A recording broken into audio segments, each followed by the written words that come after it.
LK99을 만드는 방법에 대해서 조금 설명해 주는데 무슨 빻고 뭘 굽고 막 이런 거를 얘기해 주셨는데 저는 그 안될공항님이 설명하신 내용 중에서 챗GPT와 좀 비슷한 것 같다 이런 이야기도 네. 너무 인상적이었던 것 같아요. 그러니까 원래 어떤 방식 뭘 만드는데 이런 이론에 입각해서 만드는 것이 아니고 뭐 이거 속공 하다 보니까 많이 해보니까 이런 게 나왔다 이런 거잖아요. 그러니까 접근 네네네. 방식 자체가 완전히 다르다 이런 이야기로 저는 들리거든요. 이게 아까 주류 이론, 비주류 이론 뭐 이런 얘기를 드리다가 잠깐 놓쳤는데 결국은 어떠한 목적을 달성하는 방법과 방향에 대한 이야기로 좀 해석할 수 있는 부분이 있을 것 같습니다. 네. 방금 말씀하셨다시피 지금 LLM 같은 경우, 챗GPT 같은 음. 경우에는 실제로 우리가 데이터를 엄청나게 많이 학습을 하고 또 파라미터를 많이 해서 뉴럴 네트워크 상의 파라미터를 어마어마하게 했다고 해 보니까 음.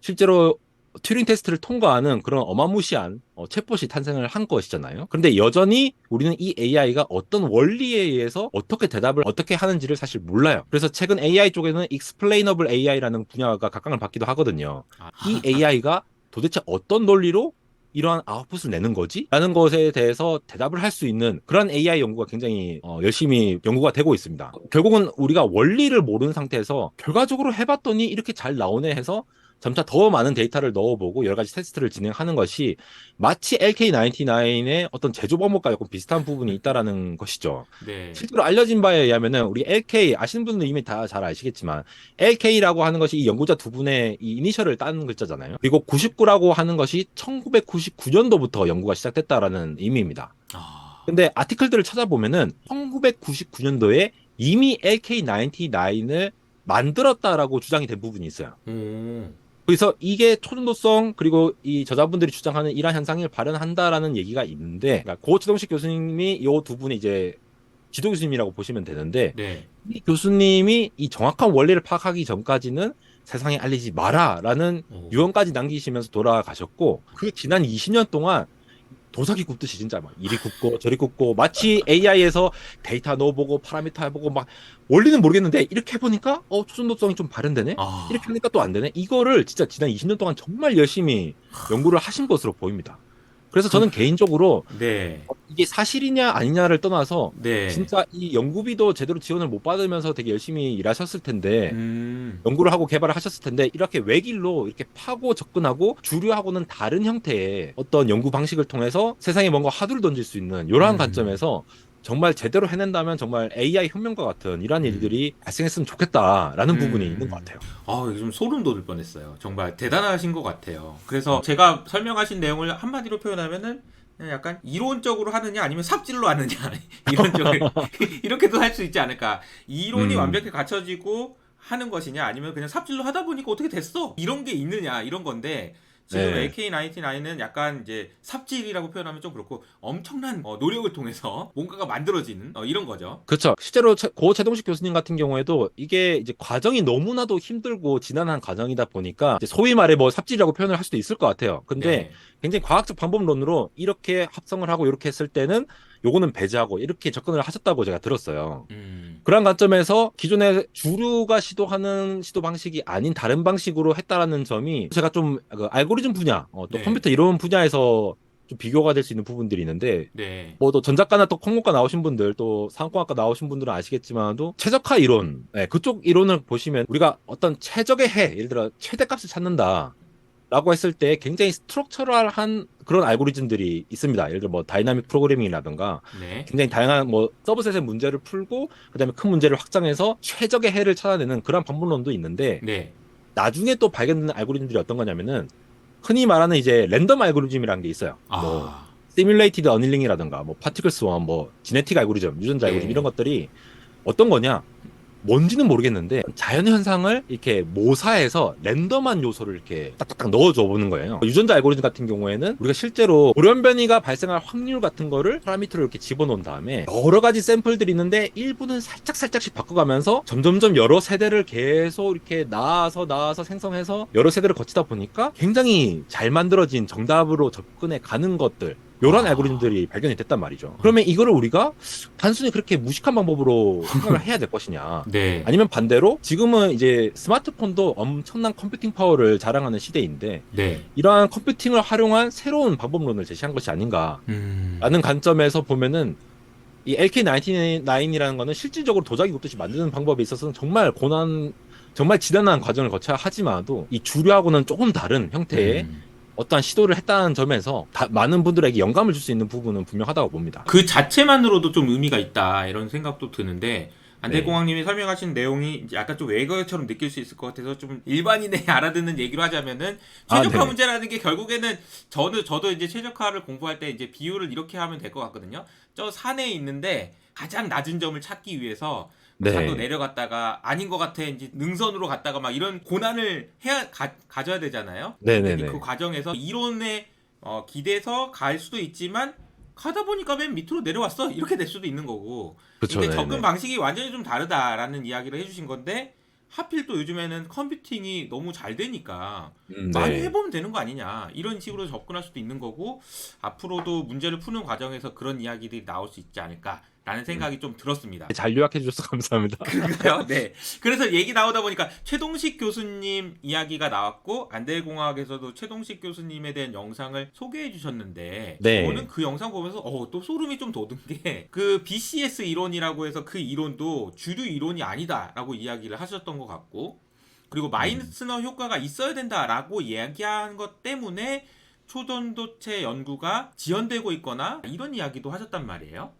네. 요거는 기본적으로 30년 전에 인터뷰를 기준으로 제가 소개를 드린 거고요. 30년 전이요. 네. 예. 그러니까 그 사이에 30년이면 정말 과학 기술이 굉장히 많이 발전을 하지 않습니까? 이러한 시각은 어차피 변할 수가 있고 또 이것도 이제 어떻게 보면 고 최동식 교수님의 하나의 주장이기 때문에 주장. 또 지금의 LK99과는 또 별개의 얘기일 수도 있습니다. 그렇지만도 관점에 있어서는 굉장히 신박하다는 생각이 들어서 제가 가져와서 소개를 한번 드렸는데요. 간단히만 말씀드리면은 아까 BCS 이론이라는 게 뭐 주류 이론이 아니다라고 보기보다는 굉장히 극저온 상태에 한정해서 초전도성을 설명할 수 있는 이론이다라고 이제 인정이 되고 있고 기존의 초전도체를 연구하시는 분들도 BCS 이론이 조금 더 온도가 높아지면 잘 안 맞다는 거를 알고 있어요. 주류로 연구가 되고 있던 것이 아까 말씀드린 굉장히 압력을 크게 줘서 어쨌든 온도를 일단 높여보자 음. 라는 형태로 갔던 건데 최동식 교수님은 사실 어떻게 보면 실용적인 관점에서 본 거죠. 아. 핵심을 요약하면 이거거든요. 초전도성을 발현을 한다라는 것이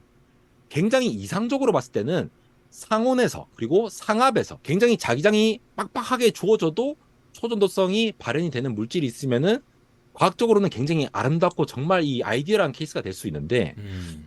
오채동식 교수님께서는 이게 좀 굉장히 실용적으로 접근을 했던 것 같아요. 아.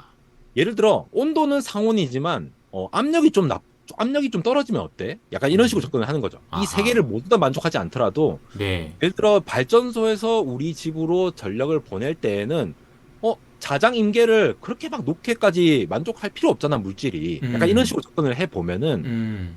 모든 것들을 다 발현시키는 그러한 초전도성에 대한 어떤 이론의 설명보다는 실제로 우리가 상용화 가능하고 뭔가 만들어낼 수 있는 물질에 대해서 좀 더 집중을 한다. 음. 그래서 이러한 물질을 어떻게 합성할 거냐?